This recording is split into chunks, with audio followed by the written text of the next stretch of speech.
Bom dia a todos, bom dia a todas, bom dia para você que nos assiste pela Pop TV em Sobradinho e Porto Alegre, ou nos escuta pela Cultural FM em Santa Catarina e no Rio Grande do Sul. Sejam todos muito bem-vindos e bem-vindas a mais um ICL Mercado Investimentos.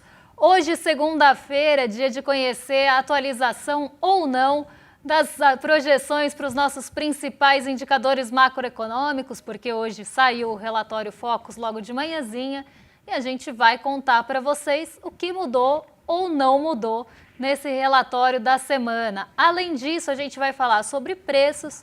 Essa semana também sai o IPCA, que é o Índice de Preços Oficial aqui do Brasil, mas na sexta-feira saiu o IGPDI. Então a gente já tem alguma indicação, algum indício do que deve pressionar e o que não deve pressionar o nosso bolso nesse mês de outubro, porque a gente está olhando, claro, para o mês passado. Então a gente já tem aí alguns indícios, algum cheiro do que pode mexer com o preço do consumidor e com o bolso do consumidor nessa semana, nesse mês de outubro. E a gente vai contar para vocês essas mudanças do IGPDI, o que trouxe trégua e o que não trouxe. Além disso, Donald Trump está tentando encontrar, gente, vamos ver se vocês ajudam o Donald Trump, porque ele está tentando encontrar o culpado pelo preço do aumento da carne nos Estados Unidos. É isso mesmo que você escutou, ele está buscando, né, quem que fez com que a carne subisse tanto de preço. E até agora ele está culpando os frigoríficos e até os estrangeiros. Então a gente vai passar por esse assunto, porque tem bastante coisa para falar. E tem dois assuntos de Donald Trump hoje, porque ele também falou de uma tal de distribuição de dividendos do governo dos Estados Unidos para meio que compensar os efeitos do tarifaço. Será que Donald Trump está pensando que o governo dos Estados Unidos e o país são ali uma filial da Trump Media que distribui dividendos? Vamos entender que história é essa de dividendos, que história é essa de compensação, quem que é culpado pelo aumento da carne e além de entender o que está mexendo com o nosso bolso e com as nossas vidas. Bom, já vamos começar então passando pela nossa agenda, porque a agenda hoje ela está bem xoxa, uma agenda bem fraquinha, ela acaba até cedo, é uma agenda morna, como a gente fala no mercado. Tem até alguns indicadores saindo mundão afora, mas nenhum indicador que deve conduzir o dia de hoje. Então vamos ver o que tem de novidade na nossa agenda nessa segunda-feira, porque o vice-presidente de política monetária do Banco da Inglaterra, na verdade a vice-presidente Claire Lombardelli, participa de uma conferência institucional em conjunto com o Banco Central de Gana. Isso aconteceu às 6 da manhã em Gana. Às 8 horas da manhã aqui no Brasil saiu o IPCS. IPCS é o IPC semanal da FGV, da primeira quadricemana de novembro. Então, aquela medição que sai semana após semana tentando buscar, traçar o aumento de preços mais ali cotidianamente, mais corriqueiramente pela FGV. A gente tem também essa medição na FIPE, que é justamente para ver como é que os preços estão se comportando nas mudanças semanais. Então é quase também uma prévia da prévia aqui da inflação ao consumidor feita pela FGV. Às 8h25, temos Boletim Focus, então esse velho conhecido nosso aparece toda semana na agenda. E além disso, ao longo do dia, está acontecendo a cúpula CELAC, lá em Santa Maria, na Colômbia, né, que é aquele encontro dos países latino-americanos e do Caribe, que inclusive o presidente Lula esteve no domingo e voou aqui de volta para o Brasil para a COP30. Então a gente tem uma agenda, como eu falei, xoxa de indicadores. Então, quando a gente tem essas agendas que não trazem muito indicador, agendas que não trazem aí muitas falas, ficamos à mercê, de certa forma, das movimentações políticas, normalmente, então alguma fala que se destaque, algum pronunciamento que acabe acontecendo no dia a dia, ou se não, a gente fica bastante também à mercê de preços no exterior e esse tipo de coisa. Hoje é um dia desses. Pode ser que o mercado pouco se movimente por falta de condutores ou reaja até exageradamente aí a alguma fala, algum fator que possa acontecer durante o dia, porque não tem outro fator para competir e aquele indicador ou aquele fator acaba ganhando uma proporção maior. Então hoje, como eu falei, agenda curtíssima. Vamos passar pelo nosso fechamento de sexta-feira, porque sexta-feira, contrariando todas as expectativas, a nossa bolsa subiu de novo e subiu pelo impulso da Petrobras, porque Petrobras divulgou os seus resultados na segunda-feira e divulgou também o que o mercado mais queria saber, que é o pagamento de dividendos. Quanto a Petrobras ia dividir, né, e como ela ia dividir esse lucro. Porque não basta só para o mercado financeiro divulgar o lucro, mas sim contar para ele qual vai ser a fatia que os acionistas levam nesse lucro. E parece que a Petrobras agradou os acionistas com uma distribuição de 12 bilhões em dividendos, que era o que estava sendo esperado.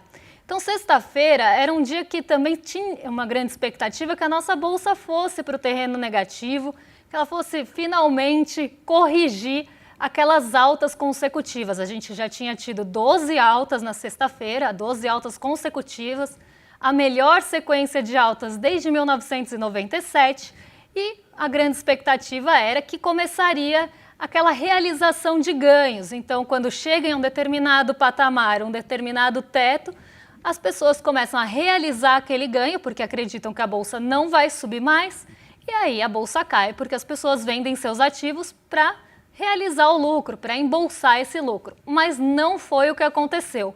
A bolsa teve a sua 13ª alta consecutiva, chegou aos 154.064 pontos, depois de uma alta de 0,47% aqui, subiu bastante na semana, quase 3%, já sobe também no ano 28% a nossa bolsa, e mais um recorde sendo atingido dia após dia. Desses 12, na verdade agora 13 dias de alta consecutiva, a gente já teve 9 dias de recorde.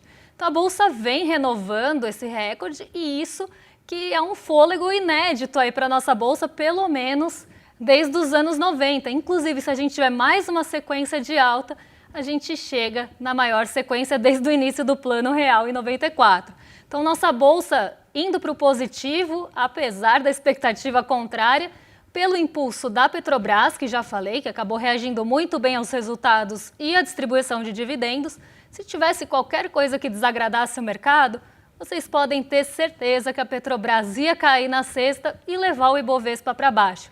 Inclusive, esse otimismo em relação à Petrobras acabou contagiando outros setores da bolsa. O setor financeiro, por exemplo, que estava ali na corda bamba, do vai, não vai, né, nessa indecisão entre o terreno positivo e o negativo, também conseguiu virar para o positivo e surfar nessa onda do otimismo com os balanços corporativos.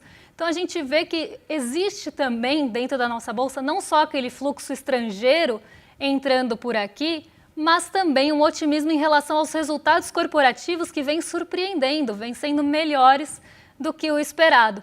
Então, um dia bem positivo para a bolsa, renovando mais um recorde aqui o nosso Ibovespa. E até já estou dando um pouco de spoiler para vocês, porque hoje a bolsa subiu 1%, na verdade sobe, né? A bolsa está operando em alta agora de 0,97. Então pode ser que a gente tenha a melhor sequência de fechamentos positivos, claro, se a bolsa sustentar esse ganho aqui hoje, desde 94. Então a gente pode estar indo para o 14º dia consecutivo de alta, algo que não era visto aí desde os anos 90, quase há 30 anos. Na verdade, 31, né? Se a gente for pensar. Eu acho muito louco pensar que quem nasceu em 94 já tem mais de 30 anos. Mas vamos continuar aqui.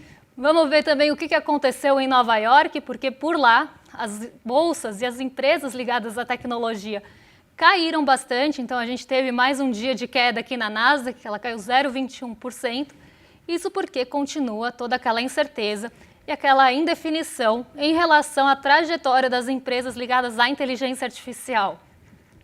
As grandes empresas aqui ligadas, né, as gigantes de inteligência artificial, como estão sendo chamadas, estão tendo ali um pouco de desconfiança se elas vão conseguir sustentar o ritmo, mas não só isso, se elas vão entregar o que se espera delas. Então existe essa desconfiança, existe todo esse medo de que elas não continuem performando ou sustentando a mesma performance no futuro, e as empresas estão sofrendo com esse tipo de expectativa. Então a Nasdaq caiu 0,21, mas não foi um movimento ali único dentro de Nova York, porque o S&P conseguiu se desvencilhar um pouquinho desse movimento, até na expectativa de queda de juros dos títulos de dívida dos Estados Unidos. Inclusive, a Nasdaq poderia ter subido na sexta se tivesse surfado nesse movimento, se tivesse acompanhado esse movimento da queda dos rendimentos das Treasuries.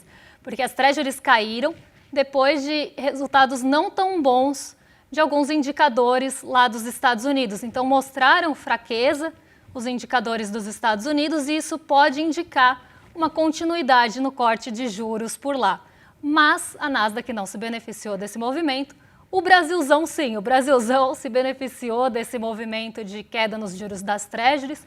Isso favorece o apetite pelo risco por mercados emergentes e entra dinheiro aqui para especular e ganhar com a nossa renda variável, além de tentar ganhar também com a renda fixa, já que a gente tem uma taxa de juros altíssima, a segunda maior do mundo, se a gente for pensar em taxa de juros real, aquela que desconta a projeção da inflação, e isso faz com que o diferencial da nossa taxa de juros com a taxa de juros dos Estados Unidos fique cada vez maior. E nessa, vem dinheiro para cá especular com os nossos títulos de renda fixa também. Não vamos ser inocentes de pensar que o dinheiro entra aqui ou para fomentar nossas empresas no longo prazo, porque existe um interesse em relação às empresas brasileiras pensando no seu valor e não no seu preço, ou que as pessoas querem fomentar o Brasil emprestando dinheiro aqui por qualquer que seja o motivo. O único motivo que se tem para essa entrada de recurso tão volumosa que a gente tem visto nos últimos meses e dias é justamente essa tentativa de ganhar no curto prazo, ou com diferencial de juros, ou com carry trade, que é aquele movimento que você se financia num país fora por uma taxa bem baixinha. Então vamos pensar que a pessoa vai lá no Japão e pega um empréstimo por uma taxa de juros ao ano bem baixinha. Ela traz esse recurso para cá e aplica a 15% ao ano. Pois é, aí ela já ganhou um diferencial enorme de juros, ela paga a dívida lá e ainda fica com um lucro. É isso que a gente chama de carry trade. E esse movimento tem favorecido a entrada também de recursos aqui, mas não vamos pensar que é para fomentar qualquer coisa aqui de longo prazo. É recurso que vem especular e tentar ganho, principalmente no curtíssimo prazo. Por enquanto, esse fluxo de recursos está positivo porque está entrando mais dinheiro do que está saindo, até buscando algumas barganhas na nossa bolsa e esse ganho na renda fixa. Mas não vamos pensar que isso é a solução para o dólar ou a solução para todos os problemas, porque a gente sabe que esse recurso, do mesmo jeito que entra, pode sair se tiver qualquer revés ou qualquer mudança de expectativa ou qualquer outro lugar que esteja pagando melhor. Então, a gente tem que ficar atento e sempre lembrar que é um recurso especulativo e sem nenhum compromisso com o longo prazo aqui no Brasil. Vamos falar agora de relatório Focus, vamos mudar um pouquinho de focos, porque a gente vai comentar as não mudanças, na verdade, do relatório Focus dessa semana, porque ele veio igualzinho o da semana passada. 0 mudanças para o Focus, sem novidades no relatório essa semana. Parece que copiaram e colaram as expectativas e as projeções da semana passada. E é isso mesmo, não tivemos novidades, nenhuma mudança em relação à projeção da inflação, que vinha sendo revisada semana após semana. Quem dirá da taxa de juros, principalmente depois da última reunião do Copom e do seu comunicado mais rígido, mais duro ali, mostrando que não vamos ter mudança na Selic tão breve.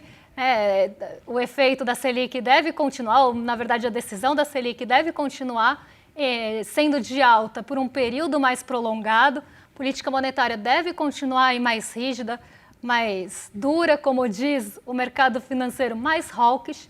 E o comunicado deixou isso bem evidente, deixou isso bem claro. Então ninguém no mercado financeiro, por mais que exista ali aquela projeção para começar a cair Selic no ano que vem, por enquanto o mercado não tem mudança em relação à projeção da Selic, até porque se eles começarem a projetar para baixo, eles vão errar. Já que houve indicação do próprio Banco Central que esse corte não deve acontecer tão cedo e que a taxa de juros deve continuar num patamar mais alto por um período prolongado, que foi isso que na verdade até surpreendeu o mercado, porque o que se esperava? Que tivesse alguma mudança nesse tom, que o tom fosse um pouco mais brando e que pudesse ter alguma indicação ou em relação ao IPCA, que está chegando perto do teto da meta, ou em relação a esse período bastante prolongado. Acreditavam que esse bastante ia sair, que ia ter alguma mudança nesse tom para trazer uma flexibilidade maior, dando a entender que a Selic deve continuar deve cair mais cedo e não continuar por um período prolongado ou bastante prolongado, como fala o Banco Central, nesse patamar horroroso de 15%. E isso surpreendeu. Então, se o mercado começa a colocar 14 aqui, ele vai mostrar que ele está errando. E o mercado não quer errar no Focus, porque no fim do ano, ou de tempos em tempos, tem a premiação de quem acerta mais. Devia ser de quem erra menos, não de quem acerta mais. Começa por aí. Porque o relatório Focus, ele erra pra caramba. Ele é revisado o tempo todo justamente porque ele vai errando ao longo do ano e precisa ajustar as expectativas.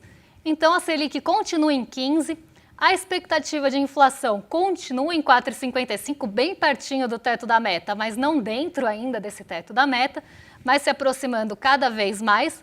E esse mês, e essa semana, como eu falei, tem IPCA do mês de outubro, e se ele vier abaixo das expectativas, pode ser que a gente tenha mudança aqui no Focus da semana que vem. Lembrando que o Focus é sempre respondido na sexta-feira anterior. Então, todos os agentes de mercado respondem às suas perspectivas até sexta-feira. Na segunda, eles divulgam a mediana, a média, o máximo, o mínimo. Divulgam ali as medidas ali de exposição de cada métrica do Focus. Então, nesse caso aqui, a gente está falando de mediana. A mediana veio em 4,55, não mudou. Pode ser que alguma previsão ali para baixo e para cima tenha mudado? Pode ser, mas isso não foi suficiente para mover ali os indicadores de lugar. Então, 4,55 para o IPCA, 2,16 para o PIB esse ano, embora a gente tenha projeções até um pouco maiores para o PIB esse ano. O câmbio muito perto da onde ele está sendo negociado no valor presente, ali no dólar spot, que a gente chama, até porque é uma variável bem difícil de se prever e, como eu falei, ninguém quer errar. Então, eles sempre colocam o câmbio aqui bem pertinho do dólar, o dólar à vista, que a gente chama, que é o dólar spot. A Selic em 15 e para o ano que vem também, tudo igual. Então, nada novo sob o Focus, continua igual a semana passada, o que é interessante, principalmente depois da reunião do Copom, mostrando que o mercado está quase ali de parzinho, gente, me fugiu a palavra, mas está em consonância ali, está indo na mesma direção do Banco Central, então não está pressionando nem para cima nem para baixo, dizendo que aceita a taxa de juros de 15 por enquanto, mas que ano que vem começa a esperar a queda. E o IPCA não teve mudança em uma semana importante para a inflação, que é a semana da divulgação do índice aqui no Brasil. Então, também mostrando que não teve nenhuma revisão em relação à projeção do IPCA da semana passada, nenhuma mudança em relação também ao IPCA de outubro. Então, um Focus bem também, mais ou menos, que nem a nossa agenda, o Focus está meio xoxo, não trouxe muita novidade, o que também é uma resposta. Se o Focus não muda, isso também quer dizer alguma coisa. Quer dizer que as projeções continuam no mesmo lugar e que o mercado não quis ali ter uma mudança de posicionamento e não deve esperar nem queda da Selic, nem aumento de crescimento e muito menos mexer com a expectativa de inflação. Para eles, 4,55 é o que deve fechar, pelo menos por enquanto, antes de sair o IPCA, é onde deve ficar o IPCA até o final do ano. Vamos ver se isso muda depois da divulgação dessa semana, principalmente do índice de inflação, aí o nosso IPCA cheio de outubro. Agora a gente vai pegar o avião, daqui a pouco a gente vai falar de preço de passagem aérea que caiu pelo IGPDI. Então já vamos pegar esse avião, vamos para os Estados Unidos, porque tem polêmica por lá.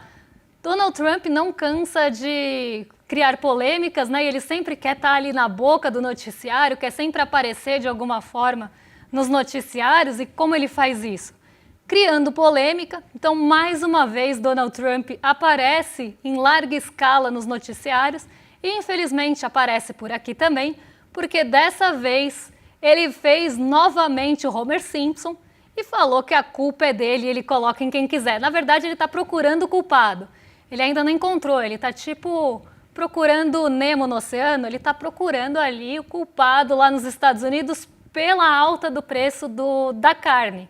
Porque o que o Donald Trump falou? Ele pediu investigação, inclusive, falou que é um absurdo o que está acontecendo, e a gente separou um trechinho que ele postou na sua rede social, a Truth Social, que é ali a rede social do Donald Trump, e ele fez uma declaração em relação ao preço da carne lá no dia 9 de novembro. Então vamos ver o que ele falou. Os pecuaristas, que eu adoro... Na verdade, essa aqui é a primeira que saiu, essa é do dia 22 de outubro, mas vamos lá. Os pecuaristas que eu adoro não entendem que a única razão pela qual estão se saindo bem, pela primeira vez em décadas, é porque eu impus tarifas sobre o gado que entra nos Estados Unidos, incluindo uma tarifa de 50% sobre o gado brasileiro. Se não fosse por mim, olha como ele é um grande salvador do agro e do gado, ele é o rei do gado dos Estados Unidos, grande salvador aqui. Se não fosse por mim, eles estariam na mesma situação dos 20 anos. Terrível. Aqui ele não usou caps lock, eu acho engraçado porque Donald Trump mete uns caps lock assim no meio das coisas. Seria bom se eles entendessem isso, mas também precisam baixar os preços, porque o consumidor é um fator muito importante na minha decisão. Vamos lá, tá? Primeiro ponto aqui. Nessa fala que ele está sinalizando ali para os próprios produtores dos Estados Unidos em relação a preço, então assim, ele está falando, olha, eu ajudei vocês estavam numa situação terrível há 20 anos. O gado dos Estados Unidos estava sofrendo muito, então o que eu fiz para ajudar vocês? Para ajudar os criadores de gado dos Estados Unidos. Botei uma tarifa de 50% no que entra de fora, para que a gente tenha um estímulo do mercado interno. Só que tem um problema que o Trump esqueceu aqui de falar quando ele falou que ama os pecuaristas, né, que ele adora os pecuaristas. Ele esqueceu só de um aspecto, talvez dois. O gado dos Estados Unidos está sofrendo bastante em tamanho, em rebanho de gado. Por quê? A gente tem secas ali nos Estados Unidos acontecendo, uma coisa bem parecida com o que aconteceu aqui no Brasil. As secas, elas estão trazendo problemas para o gado não está engordando como deveria, existe uma série de fatores climáticos e de seca que acabam ali atrapalhando esses rebanhos e essa produção do gado, né? Essa criação do gado aqui para ser mais exata, e além disso, o gado lá está sofrendo com alguns fungos, com algumas questões que também estão diminuindo o rebanho. Então, não adianta ele colocar a tarifa em 50%, porque ainda existe uma limitação para essa criação do gado que precisa ser perpassada para que haja mais criação. Então, quando você coloca a tarifa de 50% para o seu maior fornecedor de carne, aqui no caso o Brasilzão, é óbvio que a carne vai entrar mais cara lá e isso vai encarecer para o consumidor. E se a demanda lá dos Estados Unidos não consegue ser suprida pelo gado que é produzido localmente lá, e criado localmente lá, então a carne que é produzida ali não serve ali a demanda interna, não supre essa demanda interna, é óbvio que o preço vai subir. Então não adianta ele falar, vocês têm que ajudar, quase foi uma ajuda que eu ajudo aqui, porque existem limitações na produção e na criação de gado e na produção de carne para essa demanda dos Estados Unidos. Se a demanda lá fosse suprida pela oferta interna, eles não importariam o que importam do Brasil e de outros países. Então existe uma limitação aqui. E parece que Donald Trump esqueceu quando falou isso aqui e teve essa fala. Mas não para por aí, porque ele teve mais uma fala em relação aí à carne, essa sim procurando o culpado e essa sim um pouquinho mais recente. Vamos ver aqui o que falou Donald Trump na Truth Social em relação à tarifa também e em relação a procurar esses culpados que ele quer investigar. Embora os preços do gado tenham caído substancialmente, ele está falando aqui do preço do gado, mercado internacional de forma geral, o preço da carne embalada subiu, que é aquela carne já que vai para o retail, que eles falam, né, que chega ali no consumidor. Portanto, você sabe que há algo suspeito. O que será que aconteceu em Trump? Vamos botar a turma do Scooby-Doo para investigar. Vamos descobrir a verdade muito rapidamente. Se houver crime, os responsáveis pagarão um preço alto. Quem está pagando um preço alto, Donald Trump, não sei se você sabe, são os consumidores dos Estados Unidos que já enfrentam falta de produto nas prateleiras. Como eu expliquei agora, a oferta interna dos Estados Unidos não supre a demanda e a gente já tinha avisado lá nos primórdios das tarifas, lá no mês de julho, que a gente poderia ter esse efeito nos preços da carne e do café e que inclusive existia toda uma pressão dos restaurantes, dos bares, desse setor alimentício dos Estados Unidos e de restaurantes dos Estados Unidos em relação a tarifaço e ao Donald Trump, para que retirasse esses produtos que vão para a mesa do consumidor no fim da linha do tarifaço, mas Donald Trump não deu ouvidos e agora ele quer buscar o culpado pelo aumento do preço da carne. E a gente separou 2 memes aqui que devem ajudar o Donald Trump a achar esses culpados. O primeiro deles é o desmascarando o culpado do Scooby-Doo. Então aqui, Donald Trump, quem será que são os responsáveis pela alta do preço da carne?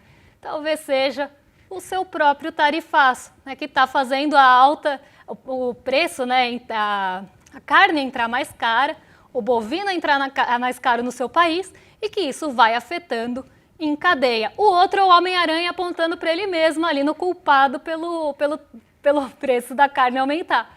Né? É o próprio tarifaço que está tendo esse efeito.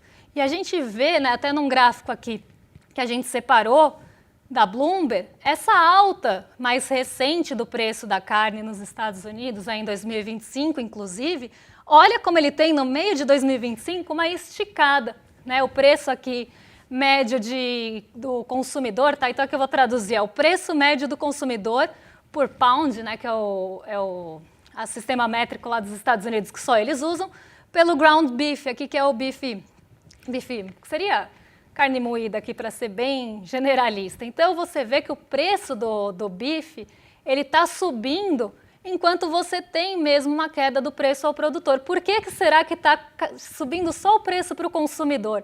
Donald Trump quer abrir uma investigação e quem sabe ele chega no verdadeiro culpado, que é ele mesmo. Mas a culpa é dele e ele coloca em quem quiser. E é justamente esse tipo de medida, o tarifaço, a paralisação dos Estados Unidos, que já se encaminha para ser a maior, já é a maior, mas está até alongando ainda mais e cada vez mais longe de um desfecho. Parece que querem resolver isso essa semana, mas precisa ver se esse imbróglio vai se resolver mesmo. Então já tem o shutdown, a paralisação, que é a mais longa da história, tem afetado vários setores, inclusive o de voos lá nos Estados Unidos, a gente falou na semana passada sobre isso. Tem os preços aos consumidores que estão subindo, então é a carne mais cara no prato, é o café mais caro na xícara do estadunidense, são os produtos que têm a sua cadeia produtiva afetada pelo tarifaço, também sendo afetados lá no final da linha, sofrendo esse impacto e ficando mais caros para os estadunidenses. Uma série de fatores, isso sem contar a perseguição aos imigrantes e as questões mais sociais ali, Donald Trump fazendo vídeo contra protestantes, né? Protestantes no sentido das pessoas que estavam ali no protesto, né? Não protestantes no sentido original. Tinha ali as pessoas protestando e ele fazendo, né? Manifestantes é a palavra certa, os manifestantes recebendo Boston na cara ali no vídeo de IA do Donald Trump. Então uma série de medidas que ele mesmo vem tomando estão desagradando o estadunidense. E aí ele teve uma brilhante ideia de tentar cobrir o sol com a peneira, né, tapar o sol com a peneira e distribuir dividendos, como ele chamou, dividendos de $2.000 para os estadunidenses para tentar reverter essa queda de popularidade. Mas esses dividendos não são bem assim, né, não é bem o que está sendo falado. Na verdade, isso é uma tentativa ali de corrida contra o tempo para reverter essa queda vertiginosa que ele está tendo de popularidade e de aceitação lá nos Estados Unidos, inclusive de antigos apoiadores dele, como o agro, como os criadores pecuaristas, como as próprias empresas que apoiaram ele lá no passado e começam a ver, os CEOs que já se pronunciaram em relação a isso, começam a ver que não está indo para onde eles esperavam, e inclusive a inflação era uma bandeira de Trump para vencer a eleição. E as próprias atitudes dele estão sendo inflacionárias de certa forma, pelo menos no médio prazo. E aí ele fala desse sistema de dividendos que seria quase ali ou por meio de diminuição de impostos, não é que as pessoas vão receber ali $2.000, mas ele fala que seria uma forma de recompensar pelo tarifaço, quase assumindo ali que deu ruim, para não falar outra coisa, e que aí ele precisa compensar isso de alguma forma. Para mim aqui ele está aceitando que fracassou o tarifaço e que ele precisa compensar isso ou diminuindo impostos ou de qualquer outra forma para tentar recuperar alguma popularidade. Vou chamar vocês rapidinho para uma novidade aqui do ICL, antes de entregar para os nossos vizinhos de cima, porque vem aí uma nova pós do ICL. Dessa vez, Teoria Crítica da Sociedade, a nossa nova pós-graduação do ICL. Então, se você quiser participar, conhecer melhor essa nossa nova pós, que tem professores incríveis na grade, a gente convida para vocês para o lançamento, quase como uma aula magna aqui também, dessa pós-graduação no dia 27 de novembro, quinta-feira, às 8 horas. Mas para você participar da aula, como sempre, a gente pede a inscrição no link aqui embaixo, em iclmercado.com.br, ou para clicar no QR Code que está bem longe de mim hoje, mas clicar no QR Code que está ali no cantinho da tela para assistir a esse lançamento e essa aula inaugural da nossa nova pós-graduação aqui do ICL, Teoria Crítica da Sociedade, com professores como Rafael Valim, a Nancy Fraser, o Lindener, nosso querido Lindener da Provocação Histórica e que está sempre aqui no ICL com a gente, a Márcia Tiburi, que vocês também conhecem, do Precisamos Conversar e de todos os outros lugares que vocês podem conhecer, Márcia Tiburi, Elias Jabor, que também está aqui sempre com a gente, Álvaro Garcia Lineira e o Gessé. Então, um quadro de professores aí de primeira, você não vai querer ficar de fora dessa, então vamos participar dessa aula para conhecer tintim por tintim dessa nossa nova pós. Então, iclmercado.com.br e agora eu entrego para os nossos vizinhos de cima, para o Rolê ICL, porque o William De Luca e Guga Noblat já estão a postos para receber vocês. E eu volto amanhã para contar o que mexe com o nosso bolso, com a nossa bolsa e com as nossas vidas. Um beijão e até lá!